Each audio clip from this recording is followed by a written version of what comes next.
Okay, folks, the point of today's little lesson is going to be to show what happens when you get a well-intentioned piece of information and it really kind of throws a wrench in your golf game. What we got here is a player I've worked with for about 3 years, and we kind of had a plan set up for his swing and his game. And this fall, he went off to college and got a tip. And even though it was probably an all intention to make his golf swing better, it actually threw a big wrench in his game, and his scores went ballooned way high. Didn't really understand why, and it had to be something with the swing. It just everything else was going well. His short game was fine. So what we're going to talk about today is we're going to compare his swing he had before he went off to college, the swing he had at college, and then the swing we kind of fixed in about 45 minutes. So over here on the right is the swing that this player played with all summer long, qualified for the Minnesota State Amateur, finished top 10 at the state golf tournament, and got second at a statewide junior event. You're going to see after the takeaway here, he takes a little bit inside. This is basically the swing he had this summer. He gets pretty much just on plane, just underneath plane, and then the club comes down from the inside. Led to a lot of solid shots from all those events.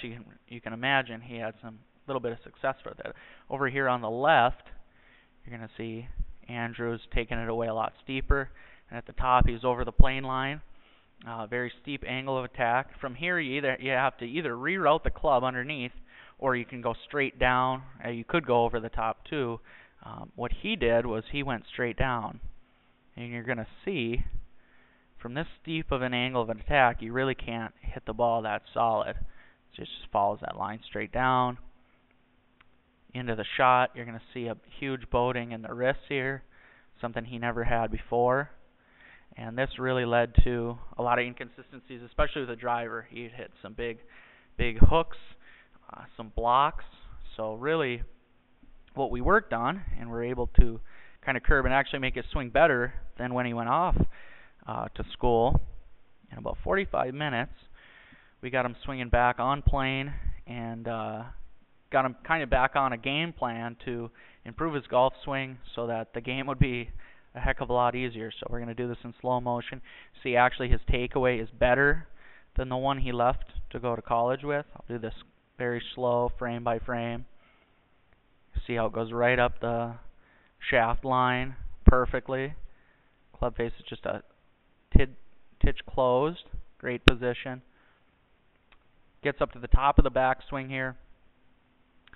He is right on plane. Club face is in a good spot. And now all he has to do from here, instead of taking the club and burying it into the turf, is he's allowed to swing much more around his body. And he's going to take this club from the top. He's going to follow that line down. The club's actually going to work a little more inside. So from there, you can make pretty consistent contact. You can be a pretty consistent player and shoot some good scores. You can hit the ball a lot better than you can from being steep into the golf ball. So really this just shows that you need to understand what your plan is. If you're going to have a plan to be a stack and tilt golfer, you really got to stick with it. If you're going to be a two-plane swinger, you got to stick with it and you got to do the things necessary in that swing to be successful.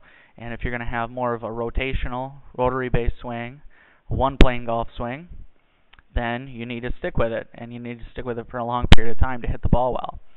So we have a player, once again, to recap, that went off to school, wanted to improve. Obviously, any piece of information is good. It's always good to have more knowledge, but if that knowledge doesn't really fit into your plan, it can really throw a wrench in your game.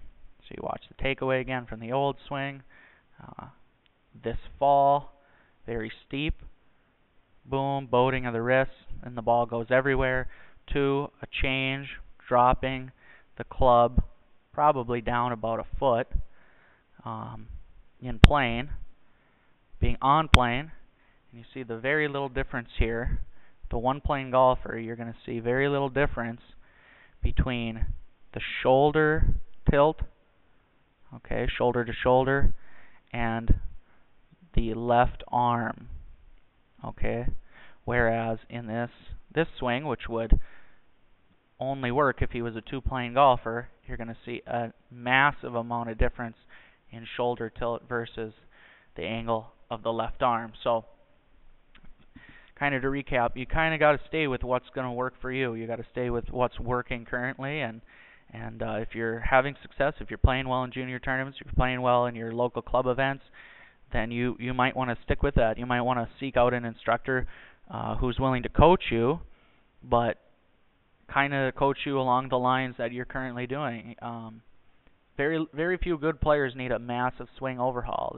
This player did not, but that's basically what he got, because that's what you would need to do to perform that swing correctly. So, to recap, if you want any information, if you want to talk about golf, please subscribe. Please put some comments down. Talk about this player. Talk about your experiences, and I'll go ahead and comment, and hopefully we can get you guys on a path to play some better golf.